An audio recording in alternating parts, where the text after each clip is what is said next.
Bismillahirrahmanirrahim. Assalamualaikum warahmatullahi wabarakatuh. Selamat pagi kepada Pak Acep dan teman-teman semuanya.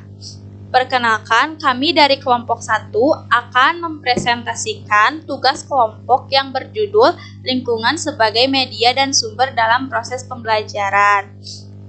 Untuk mata kuliah Media Pembelajaran di Sekolah Dasar.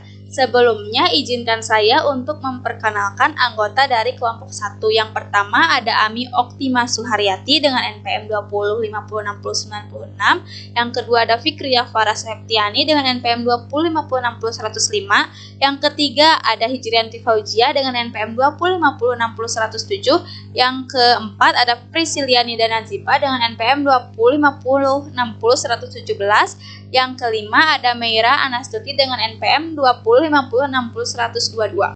Untuk materi yang pertama akan dijelaskan oleh saya. Yang pertama ada pengertian dari lingkungan. Menurut Kamus Besar Bahasa Indonesia, lingkungan adalah bulatan yang melingkungi atau melingkari. Dan ada juga pengertian lainnya, yaitu sekalian yang terlingkung di suatu daerah. Dalam Kamus Bahasa Inggris, peristilahan lingkungan ini cukup beragam. Di antaranya ada istilah circle, area, surrounding, sphere, domain, range, dan environment, yang artinya hampir sama, yang berkaitan dengan keadaan atau segala sesuatu yang ada di sekitar atau sekeliling lingkungan itu terdiri dari unsur-unsur biotik dan abiotik. Lingkungan juga menyediakan rangsangan terhadap individu, dan sebaliknya individu akan memberikan respon terhadap lingkungan. Dalam proses interaksi itu dapat terjadi perubahan pada diri individu berupa perubahan tingkah laku. Belajar pada hakikatnya adalah suatu interaksi antara individu dan lingkungan. Lingkungan juga bisa dijadikan sebagai sumber belajar. Lingkungan meliputi lingkungan yang ada di sekeliling kita, misalnya di sekolah, di rumah juga bisa dijadikan sebagai sumber belajar. Misalnya, ada bahan-bahan yang tersisa atau tidak terpakai, bahan-bahan bekas, dan bila diolah dapat dimanfaatkan sebagai sumber atau alat bantu dalam belajar.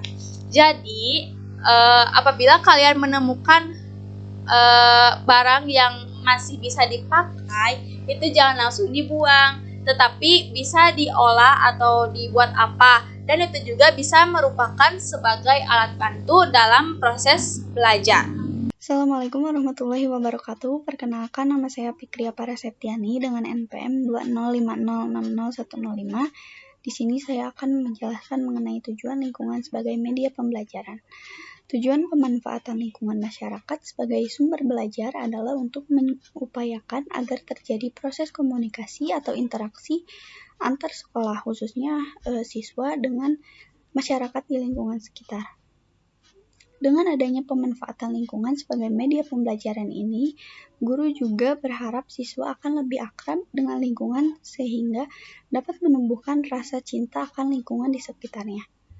Rovisian pada tahun 2017 menyatakan bahwa sumber belajar merupakan segala daya yang dapat dipergunakan untuk kepentingan proses pembelajaran, baik secara langsung maupun tidak langsung, di luar diri peserta didik yang melengkapi diri mereka pada saat pembelajaran berlangsung.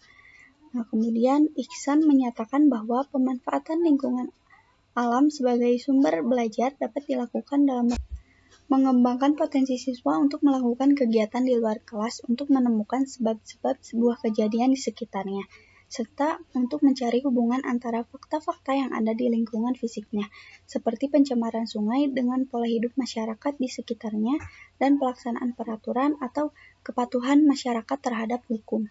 Terima kasih. Perkenalkan, nama saya Meira Anastuti dengan NPM 205060122. Nah, di sini saya akan menjelaskan tentang jenis-jenis lingkungan sebagai media pembelajaran. Yang pertama ada lingkungan sosial. Lingkungan sosial sebagai sumber belajar yang berkenaan dengan interaksi manusia dengan kehidupan bermasyarakat, seperti organisasi sosial, adat dan kebiasaan, mata pencarian, kebudayaan, pendidikan, struktur pemerintahan, agama, dan sistem nilai. Lingkungan sosial ini dapat digunakan untuk mempelajari ilmu-ilmu sosial dan kemanusiaan. Dalam praktek pengajarannya, penggunaan lingkungan sosial sebagai media dan sumber pembelajaran hendaknya dimulai dari lingkungan yang paling dekat, seperti keluarga, tetangga, rukun warga, kampung, desa, kecamatan, dan lainnya. Nah, tentu saja hal ini harus disesuaikan dengan tingkat kurikulum yang berlaku dan tingkat perkembangan peserta didik. Selanjutnya, yang kedua ada lingkungan alam. Lingkungan alam adalah segala sesuatu yang bersifat alamiah, seperti keadaan geografis, iklim, suhu, udara, musim, curah hujan, flora atau tumbuhan, fauna atau hewan, sumber daya alam seperti air, hutan, tanah, batu-batuan, dan lain-lain.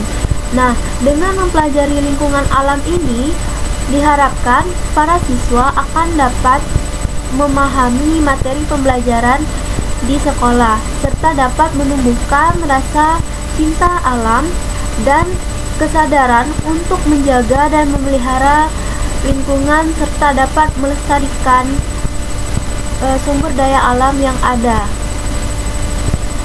Hal ini tentunya untuk keberlangsungan hidup manusia hingga nantinya agar sumber daya alam tersebut tidak punah.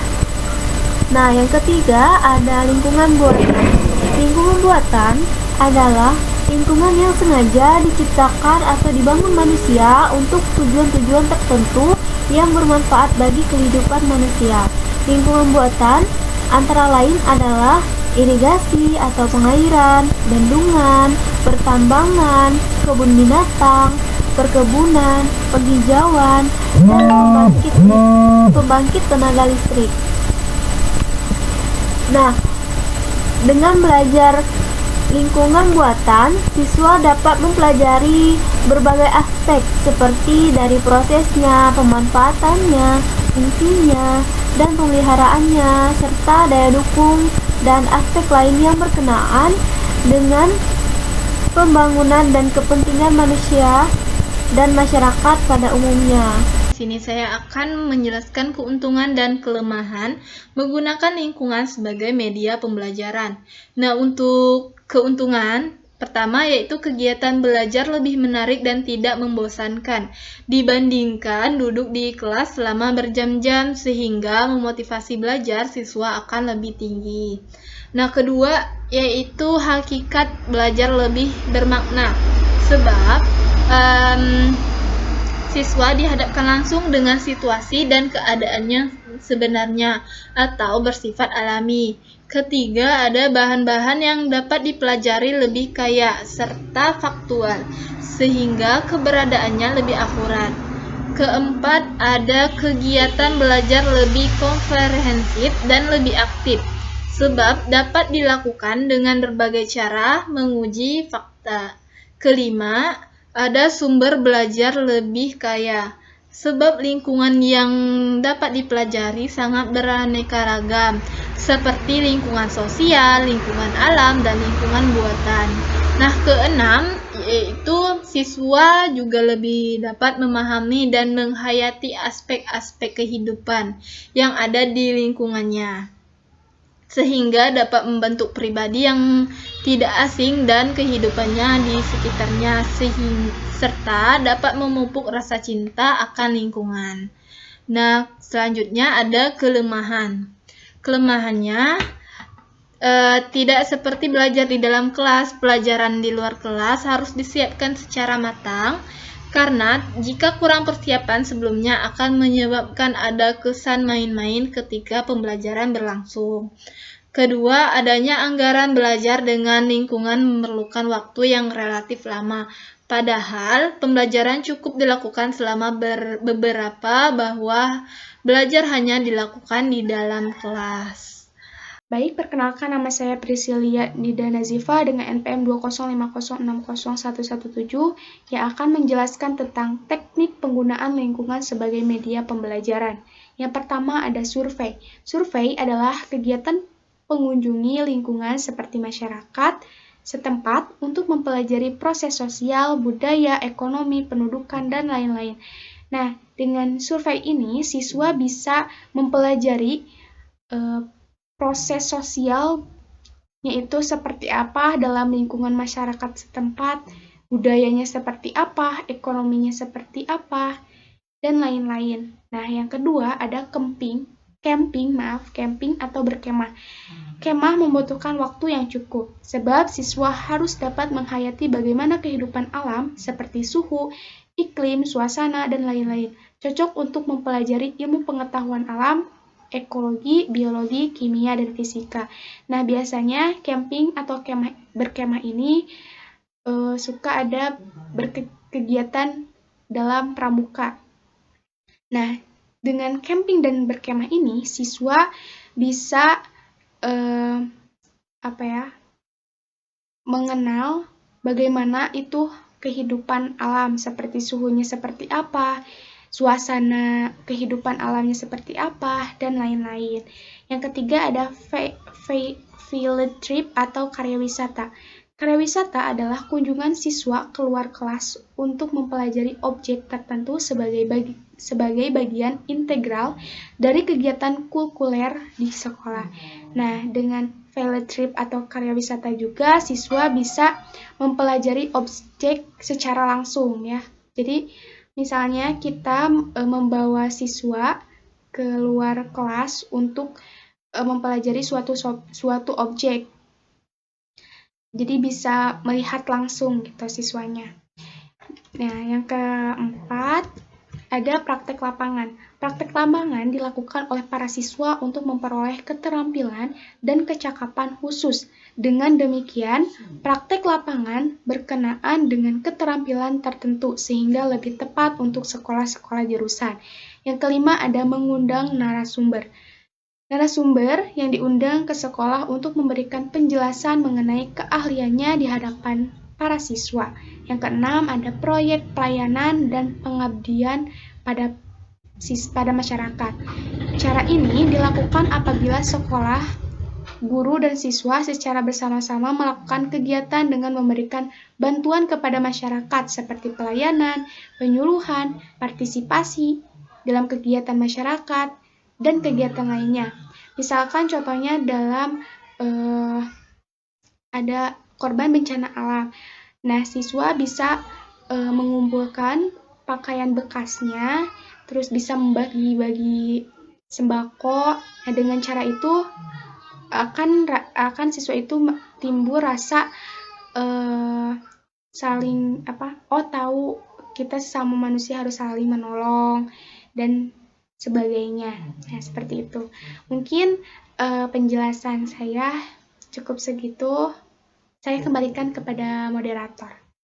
Sekian penjelasan dari materi presentasi yang telah kami jelaskan. Sebelumnya saya akan memberikan kesimpulan dari materi tersebut. Model pembelajaran lingkungan adalah pembelajaran terhadap sesuatu yang telah ditemui oleh peserta didik di lingkungan sekitar.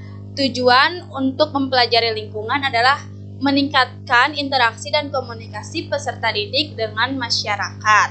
Keuntungan belajar lingkungan, belajar dengan menggunakan sumber lingkungan, yaitu kita bisa belajar dengan lebih luas dan faktual untuk dipelajari oleh peserta didik.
Tukang sampah.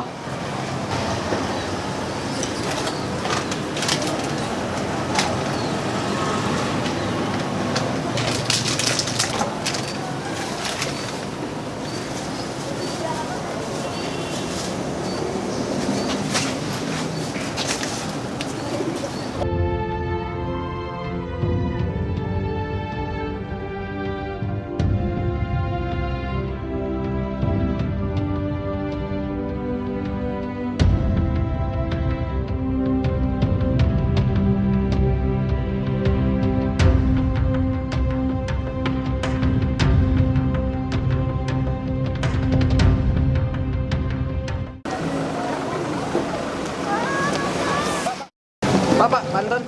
Daniel, mana pesan Bapak? Ada, Pak. Maaf saya terlambat ya, Pak. Iya, nggak apa-apa. Ini, Pak. Bagus sekali. Ini kamu yang buat? Iya, Pak. Saya sendiri, Pak. Nah, ini. Tadi buat kamu ya? Ini terlalu banyak, Pak. Oh, nggak apa-apa. Bawa aja. Terima kasih, Pak. Ya, sama-sama. Apa Daniel ya?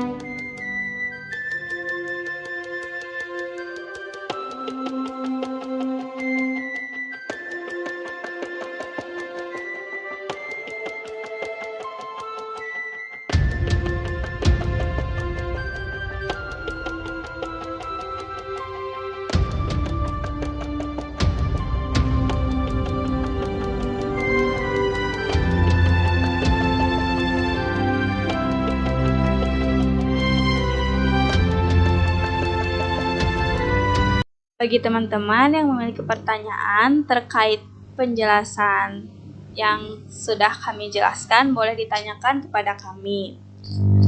Saya sebagai moderator dan kelompok 5 izin mengundurkan diri.